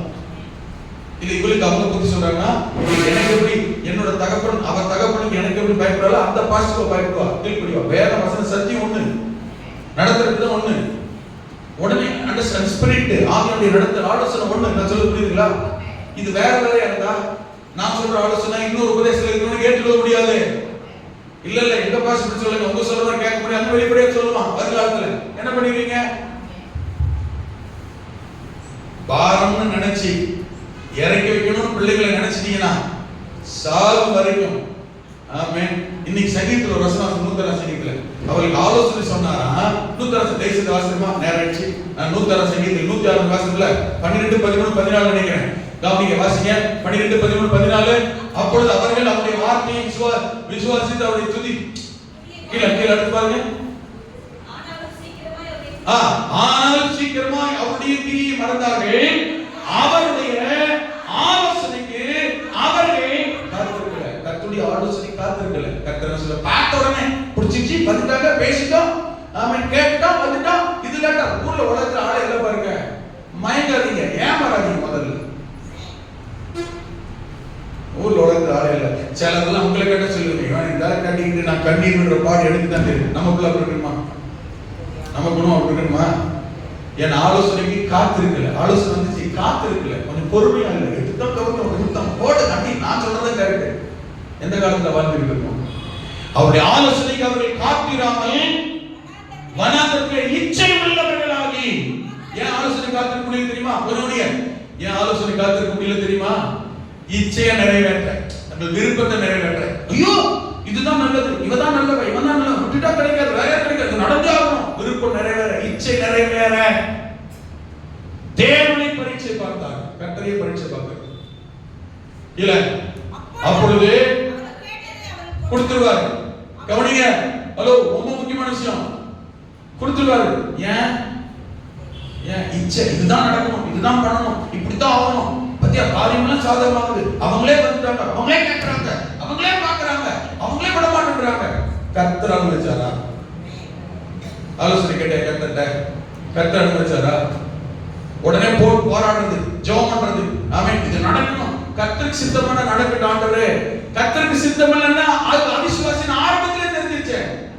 2 கொரிந்தியர் 6ஆம் அதிகாரத்திலேயே சித்தம் தெரிஞ்சு விட்டது, கர்த்தருக்கு சித்தம் இல்லைன்னு தெரிஞ்ச பிறகும் அது வேணும் வேணும் நடக்கணும் நடக்கணும் கரெக்டா கரெக்டா நீனா கர்த்தர் என்ன செய்வாரு? போய் தொலை நட்டுறாரு. நடந்துச்சு. அப்புறம் அவர் கேட்டது அவர்களுக்கு கேட்கறதெல்லாம் கர்த்தர் கொடுக்கிறார், ஜெபிக்கிறதெல்லாம் கர்த்தர் செய்யறாருக்காக கர்த்தர் சித்தத்தின் படிதான் செய்யறாருன்னு அர்த்தம் இல்ல. விளங்குதா? கேட்கறதெல்லாம் கர்த்தர் கொடுக்கிறார், கேட்கறதெல்லாம் ஜெபிக்கிறது நடக்கிறதுக்காக கர்த்தருடைய சித்தம் அல்ல. கீழே வாசிங்க. அவர்கள் ஆத்துமாக்களிலோ சோழி முடிச்சிட்டாரு. சாப்பாடு கொடுத்து என்ன பண்ணிட்டாரு? ஏண்டா சாப்பிட்ட மாதிரி பண்ணிட்டாரு. ஏண்டா இதை கேட்டோம், ஏண்டா இவனை கட்டணும், ஏண்டா இவளை கட்டணும், ஏண்டா இதை வாங்கணும், ஏண்டா இதை போனோம், ஏண்டா இவளை பார்த்தோன்ற மாதிரி கட்ட பண்ணிடுவார். கடைசியில் யாருக்கு வர சொல்லுவோம்? ஜெபம் பண்ணினோம், அதை செஞ்சோம், ஆளை சொல்லிட்டு அதை செஞ்சோம், ஆளை சொன்னாருன்னா செஞ்சோம், உபவாசம் போடுறோம், அவர் மேலே படி போடுறது. இவங்களெல்லாம் கர்த்தர் விட மாட்டாரு. இப்ப இவங்க அவரை திட்டி மாதிரி உங்களை வழிபடுறது போன கை விட்டாரு. எல்லாத்துக்கும் அனாதத்தில் அட்டி விட்டாரு பாருங்க, அட்டிய வெளுத்துட்டார் கர்த்தர். இது நடக்கூடாதுன்னு சொன்னார். ஆலோசனை போய் காத்திருக்கணும். அப்ப ஆலோசனை என்னது? பைபிளை வாசி, சத்தியத்தை வாசி. அதைத்தான் சொல்ல வரேன். உங்களுக்கு எனக்கு எது முக்கியம் தெரியுமா? சொந்தக்காரங்க இல்ல, பக்கத்து வீட்டுக்காரங்க இல்ல, விசுவாசி இல்ல, பாஸ்டர் கூட கிடையாது. ஹலோ, விளங்குதா? ஒரு பிள்ளை குளிக்காது, ஊத்தப்பல்லு, கீழ்படியாது, ஜபத்துக்கு வராது, விசுவாசிக்காது, நாத்தமா நாடுறது, ஞாயிற்றுக்கிழமை அந்த பேர் சென்னைக்கு அப்படியே வந்து சபைக்கு வச்சுக்கோங்களேன், அந்த பிள்ளை கல்யாணம் என்கிட்ட கேட்கறாங்க. ஐயோ ரொம்ப மோசம். நான் சொல்லுவேன், எப்படியோ பிள்ளை கல்யாணம் தேடி நாட்டு முடிச்சுட்டு இங்கிருந்து அங்கேயாவது போகுது. நான் என்ன சொல்றேன்? நல்ல பிள்ளைங்க சார், நீங்க ஞாயிற்றுக்கிழமை வந்து பார்த்த, ஞாயிற்றுக்கிழமை மாத்திரம் எவனே வந்து பார்த்தாங்கன்னா எவனுமே மயங்கிடுவான். வீட்டுக்கு போய் போனா மண்டவாளம் தெரியும். அப்ப நான் என்ன சொல்லுவேன்? நான் என்ன சொல்லுவேன்? ஞாயிற்றுக்கிழமை வந்துருந்தேன் சர்ச்சுக்கு, அதுக்கு தான் எல்லாம் ஞாயிற்றுக்கிழமை கூப்பிடுறாங்க, பவானின்றது இதுதான். ஞாயிற்றுக்கிழமை வீட்டுக்கு, அது ஞாயிற்றுக்கிழமை வந்து பார்த்தனே எப்படி தெரியுமா? அப்படி ட்ரெஸ் இல்ல, பரலோகமே அப்படி இறங்கும். அங்க போனா ஆண்டவர் அவங்க வீட்டுக்கு விட்டு விட்டு போய் எவ்வளவு நல்லா இருக்கும், துண்டெல்லாம் துணியாரம் அப்படியே ஓடி போயிட்டாங்க. இப்ப பாஸ்டர்கிட்ட கேட்கறாங்க என்னன்னு, அந்த பொண்ணு எப்படின்னு. நான் என்ன சொல்லுவேன்? மாட்டி விட செய்வேன், காட்டி கொடுக்க செய்வேன். ஐயோ, ஞாயிற்றுக்கிழமை பார்த்தீங்கன்னா அந்த பொண்ணு மாதிரி எங்க சர்ச்சை விசுவாசம் மாதிரி இவன் போயிட்டு இந்த பாச தான் என் வாழ்க்கையை கட்டுக்காரு, இவர் தான் நம்பின. இன்னைக்கு உலகம் அப்படித்தான். எங்க இருக்கீங்க? இன்னைக்கு உலகம் அப்படித்தான். எங்க அண்ணன் மகளுக்கே ஒரு பாஸ்டர் பொண்ணு சொல்லி பாஸ்டர் மகனையை பார்த்து கடைசியில் நம்பிட்டோம். நாள் நிச்சயம் ஆக போகிற சூழல் கல்யாணம் பண்ணிச்சு. திரும்பி பாஸ்டர் எங்க சொந்த நம்ம ரத்த சம்பந்தமானவர் என் மகன் எங்க குடும்பத்தில் நடந்தது. அதனால நானே முடிவு பண்ணி எந்த பாசையும் நம்ம நானே சொல்ற வெக்கப்படலாம். அதனால வந்து பார்த்தோம் அப்படி இப்படி கதையில் ஒன்று. நமக்கு முக்கியம் என்ன தெரியுமா? சொல்லுங்க. இப்ப இவ்வளவு கேட்டீங்களே, நம்மளுக்கு என்ன முக்கியம்? நம்மளுக்கு ஐயா முதல்ல படிப்பு முக்கியங்கய்யா. A for HDயா, B for BTயா, C for casteயா, D for dowryயா, E for education இல்லையா? F for கடைசில faith இல்லையா? நீங்க சொல்லுங்க. முதல்ல நமக்கு என்ன வேணும்? A for age. வயசு கரெக்டா? இப்ப அது கூட பிரச்சனை இல்லை. அந்த பையனுக்கு ஒரு 6 மாசம் அதிகமா. நீங்க வேற டெண்டுல்கருக்கும் அவங்க மனைவிக்குமே 5 வயசு வித்தியாசமா. எங்க போது பாருங்க. A for age, B for beauty. இந்த இடையில இந்த ரீல்ஸ் ஒன்று பார்த்தேன். என்ன ஒரு ஏரை வச்சுட்டு அழகாக ரோட்ல போறான். ஒருத்தன் குப்பை பெருக்கிறான். அந்த ஏர் ட்ரையர் வச்சு ஷைன் பண்ணி அவன் தூக்குறான். தோப்பா பறந்தது. அவன் கலந்த பிறகு பார்த்தீங்கன்னா அவனை முன்கிறாவா பாருங்க, வேறக்கா பாருங்க. கலந்த பிறகு மூஞ்ச பார்க்க செய்யல. இப்படித்தான் நிறைய அழிஞ்சிட்டு இருக்கு. பார்த்துக்காங்க. அது இப்போ இந்த பல்லு செட்டப் இருக்கு பார்த்தீங்களா, ரொம்ப சீப் அண்ட் பெஸ்டா வாங்கி கிளிக்க மாட்டேங்குது. ஈரக்கட்டா பல்லு மாதிரி தெரியுது, வெள்ளை கலர். அப்படியே பலன்னு அப்படியே பச்சு வீட்டில் தூள் துப்பிட்டா மூஞ்ச பார்க்க செய்யாது. இதெல்லாம் மேக்கப்லேயே போயிட்டு இருக்கு. ஆமே. ஒரு ஜென்னை கொண்டு உட்கார வச்சு ஒரு பியூட்டி பார்லர்ல தாடிலாம் படிச்சுட்டு மேக்கப் போட்டு அப்படி லேடியா மாத்தி மனவரத்தை வச்சுட்டாங்க. கொஞ்ச நேரம் கழிச்சு மூஞ்சுக்கள் யாரும் கண்டுபிடிங்க அப்படின்னு வேணும்னு இதுக்கு ஸ்பிரிட்ல ஒரு மூஞ்சுக்கள் பார்த்தா குழம்பு வரைக்கும் எதையுமே வெளிப்படையா செய்யக்கூடாது. இப்படி என்ன தம்பி சாயமான பூசாது. ஆமென். அவன் தான் லட்சணமா இருக்கான். நம்ம பையன் நான் வரும்போது 2.5 வயசு ஆகுது.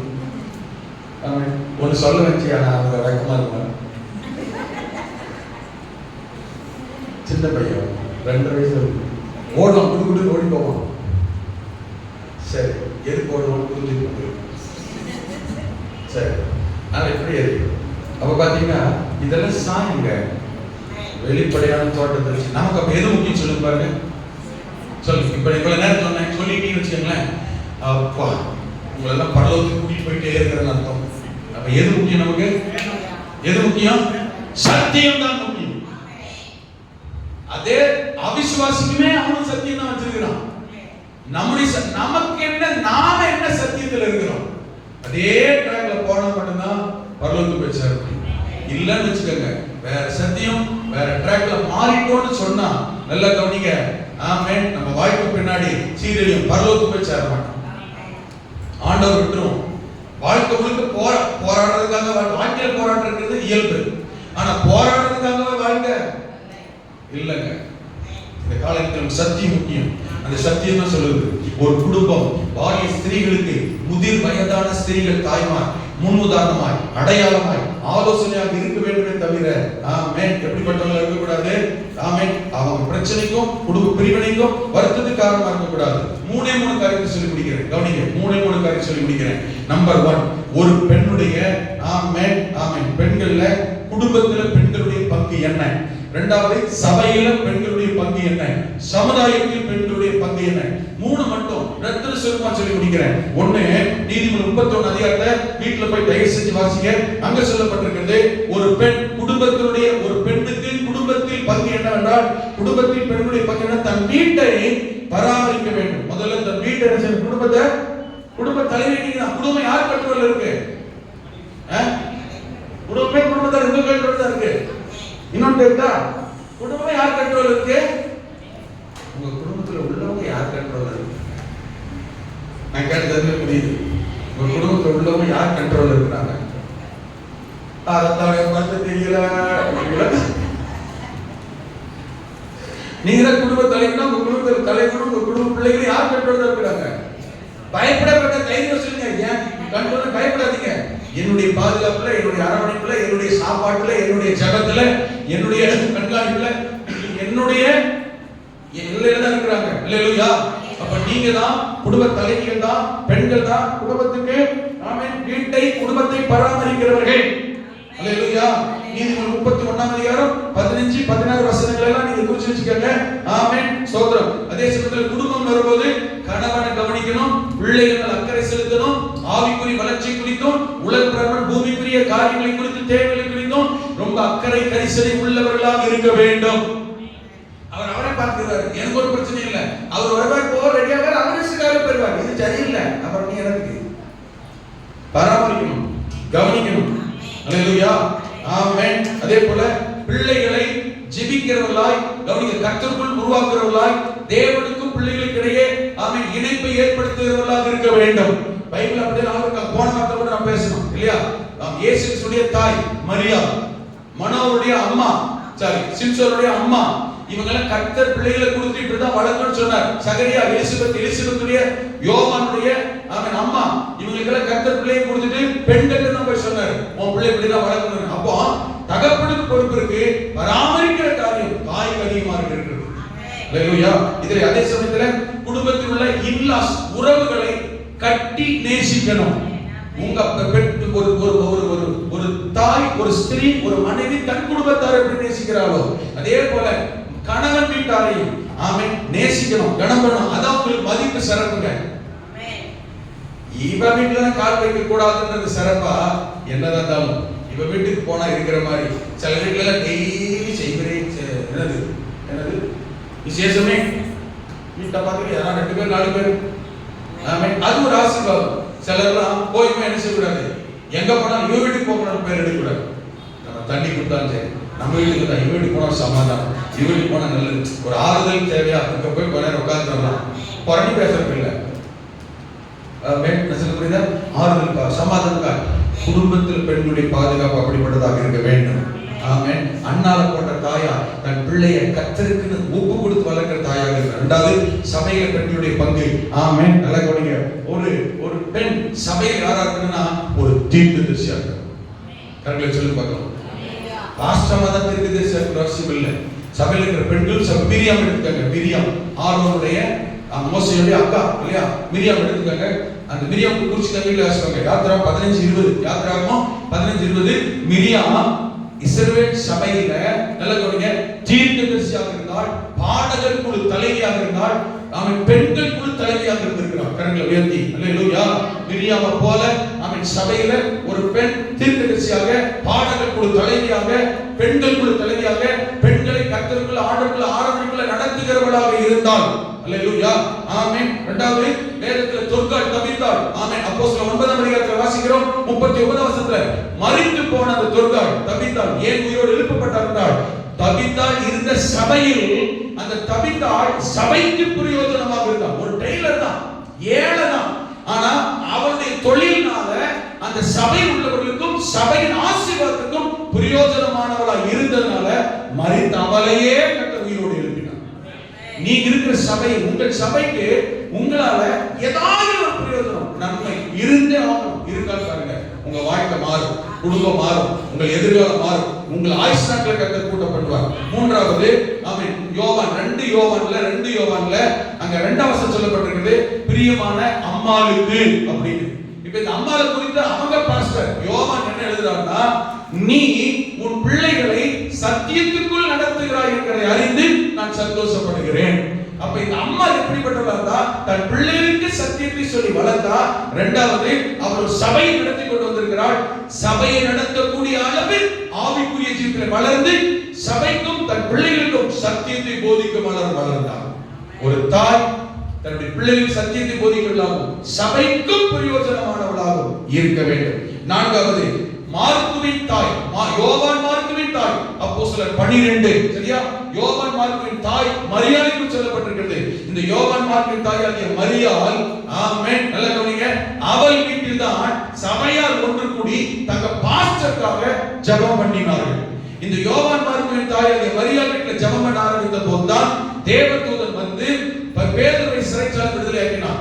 ஆமென். அருமையான தாய்மாரே, சகோதரிகளே, பெண்களே, உங்கள் வீடு ஜெபிக்கிற வீடா, தூதர்கள் வந்து கிரியை செய்கிற வீடா, ஆமென், பரலோகம் உங்களுக்காக இறங்கி கிரியை செய்கிற வீடா உங்கள் வீடு இருக்க சபைக்கு பிரயோஜனமா இருக்க கர்த்தர் கிருபை செய்வாராக.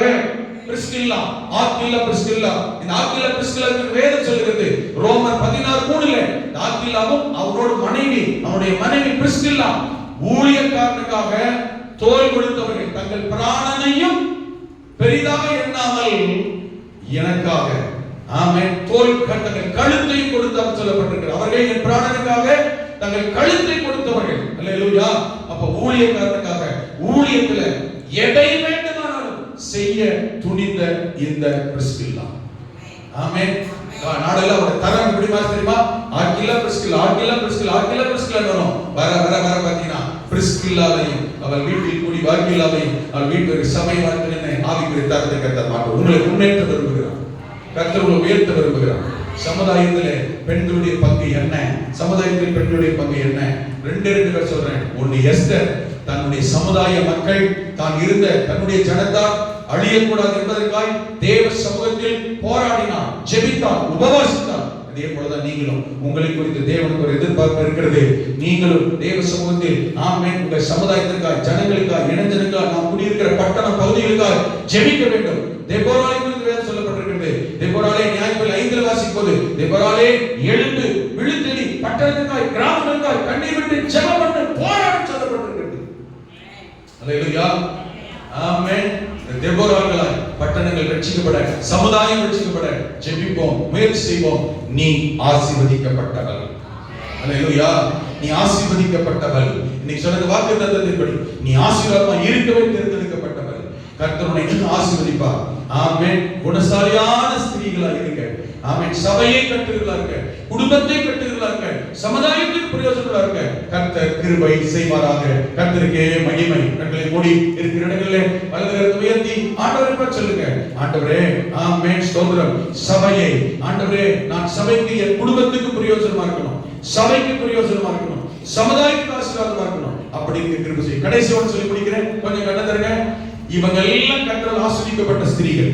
ஆனால் ஒரு பெண் ஆசீர்வதிக்கப்பட்டவளாய் தேவனால் பயன்படுத்த விட சபைக்கும் சமுதாயத்துக்கும் பிரயோஜனம் உள்ளவளாய் இருக்க வேண்டும் என்றால், ஆமென், அவள் பின்னணியில் இருக்கிற மிக முக்கியமான நபர் ஒரு ஆண் தான். எஸ்தர் ராஜாத்தியாய் மாறுகிறதுக்கு அவளை உருவாக்கின, வளர்த்தின, பேக் போனா பின்னாடி செயல்பட்ட, அவளுக்கு தகப்பனாய் இருந்த மொர்தெகாய் தான். சகோதரர்களே, ஆண்களே கரங்களை உயர்த்தி ஆமென். உங்கள் வாழ்க்கை துணையை, உங்கள் தகப்பனை, உங்கள் குடும்பத்தில் இருக்கிற ஆண்கள் சகோதரர்களை கனம் பண்ணுங்கள், நேசியுங்கள், மதியுங்கள், கீழ்ப்படியுங்கள்.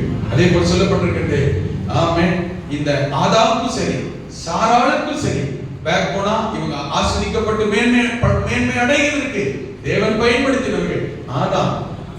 ஆமென். சாராளுக்கு கர்த்தர் பயன்படுத்தினவர் இந்த ஆபிரகாம்.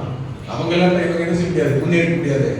உங்கள் ஆபிரகாம்களை மதியுங்கள், ஆதாம்களை மதியுங்கள். அல்லேலூயா. உங்கள் வாழ்க்கை சிறக்கும், மேன்மையை கர்த்தர் ஆசீர்வதிப்பார். God bless you.